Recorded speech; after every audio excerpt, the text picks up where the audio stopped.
stopped, and I started talking about that dark website. How could I do that without even knowing?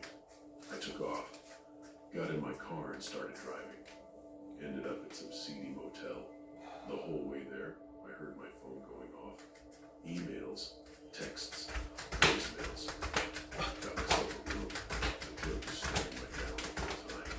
I obviously got the point across that I wanted a room, but God knows what else I said.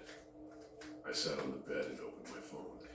Every message was about resistance. Onion. Seems like everyone I had ever been in contact with was sending me a message about the same website. That brings me to the present. I posted this on Reddit, hoping someone out there knows what's going on and can tell me how to fix it. I don't know how much of this story we'll get though. I'm not sure what the rules are here for spreading this thing. Best I can tell, it's some sort of virus. God help me, I think I have a computer virus. I don't know how that's even possible, but I don't know how else to explain it. Seems to be extremely contagious. The phone to my room just rang. I didn't pick up. I'm scared to answer it. Please help, and I'm so sorry.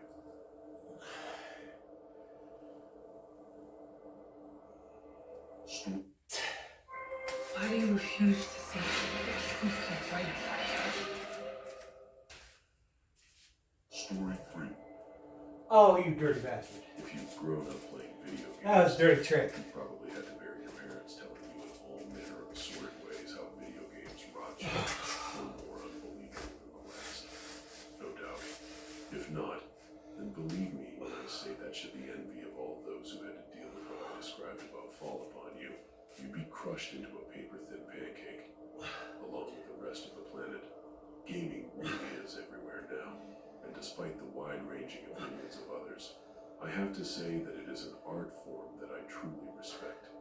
I was a gamer. I'm sure you know what I'm talking about. 2 unreasonably large monitors, idolizing Ninja, a desk setup that would give anyone with epilepsy an instant seizure, a pair of headphones that looked as though they were meant to protect my ears from the sound of large-scale killing and explosions, wasting an entire weekend editing dumbass Fortnite gameplay like it was a Hollywood masterpiece, when in reality getting people to watch it would be hard enough when it was free, let alone if you charged them. I also enjoyed playing some classic games on the side on my dad's old NES and system, which in my mind balanced me out by negating the effects of modern media. And this somehow made me a more well-rounded individual, but which in all likelihood didn't do shit. But I digress. You, reader, might be wondering by now why I refer to my gaming self in the past tense. Well, that's because what I mentioned above is all in the past. I'm 18 years old as of writing this. I haven't gamed in almost 3 years. So, what do you think happened? Did I get addicted and was shipped off by my parents to some institution to get cleansed? No. Before you jump the gun, I have to stop you right now and just say that no, I did not get scared straight, as some parents like to say. I mean, at least not in the traditional sense. The event in question happened around April 2020. Lockdown. I was a stupid-ass 16-year-old. To me, lockdown was the blessing from God. I had been constantly nagging him for only he knows how long. I had unlimited free time to game to my heart's content, and I resolved that I would make my gaming channel with a grand total of 5 subscribers, all of whom I knew in my real life. Take off and join the ranks of Ninja and Markiplier, make millions, quit school, and prove to my dumb parents, who I love very much now, how profitable gaming was and how I wasn't just rotting my brain all this time. See, I wasn't exaggerating when I said I was a stupid-ass 16-year-old. So, instead of doing my homework, all of my time was spent screen recording the worst gameplay of Fortnite and PUBG imaginable, while my crackling voice commented and screamed every once in a while, editing random and sudden zoom-ins, making unfunny jokes, and Christ, you get the picture.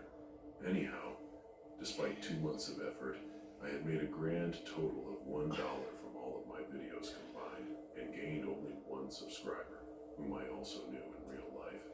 Needless to say, I was disheartened. Was this the moment I decided to stop being a gamer? was what scared me straight the cruel dream-destroying reality of this world. Nope, I wasn't ready to give up. I still blindly believed in my dream. School had just ended, and I decided that my summer that year would be spent giving gaming my all. Again, after all, I had to justify all the F's I had somehow gotten. Anyway, I remember lying on my bed one random day and thinking hard, quite the challenge for little old 16-year-old me.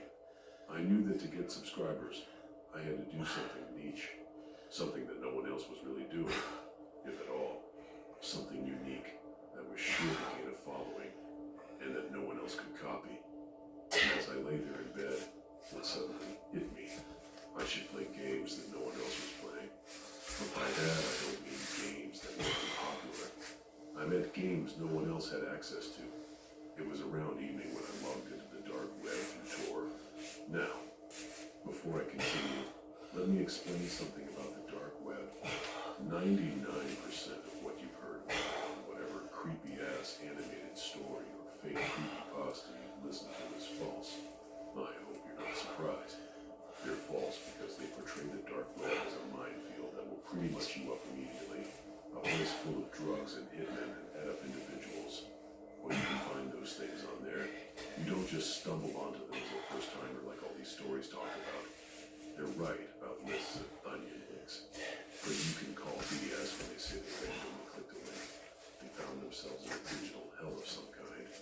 The dark web, if I had to compare it to something, is a lot like 4chan.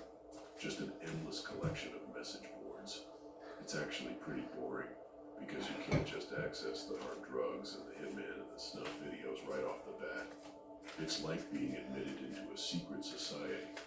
The ones who would scope you out after you've shown interest on the message board and determine whether or not they should let you in. They then basically hack your private life for two reasons. One, to make sure you're someone who can be trusted. Two, to use as leverage in case you decide to snitch. Besides that, it's just weirdos talking on forums about whatever bullshit's going through their mind, or you're just ordering some weed. Basic stuff, really. Well, I'm no script kiddie, so needless to say, I knew my way pretty well around these parts. I used a non-window operating system, disabled all my scripts in Flash, booted up Tails, had a custom VPN I had someone whip up for me.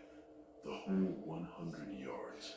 On the day in question, a hot summer day, I logged into a chat room and posted a query asking about any interesting games I could play.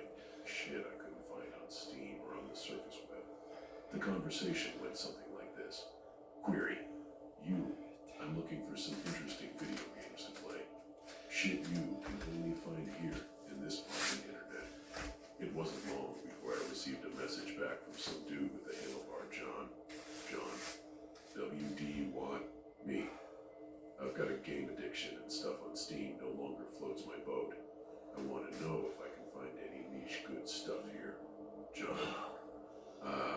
How interesting. I can tell that you're an amateur minus script kiddie, since you don't know what I'm about to tell you. But since you seem to know how to keep yourself safe here, as you know, games are an expression of humanity, as is this corner of the internet. People want to express themselves, but sometimes those expressions are not appreciated on the surface web, so they post their artwork here, where like-minded individuals dwell. Games are no exception. I can send you a link if you want. Me, what you going to show me some sad Satan shit. I already know about that, bro. Stupid game, and I don't want my precious PC to get any viruses from something a pleb made. John, no. This is the real deal. The community suffered quite a reputation blow from the leak of that game. A real piece of shit made by a POS who had no feel for art. Luckily, its developers have been working hard to cleanse the palates of us, the consumers, from that shitfest. Are you still interested? Me. Oh, see, and just like that, he sent me a link and logged off. Christ. This link was something I had never seen before. It was a onion link, but everything before that was just a jumbled mess of letters, words, numbers, digits, random punctuation marks. a few weird-ass lines that made text distorted. Those who watched game theory videos on YouTube will know what I'm talking about. It wasn't so much a link as much as it was a paragraph of the strangest collection of text imaginable. I'm sure everyone reading this knows where this is going.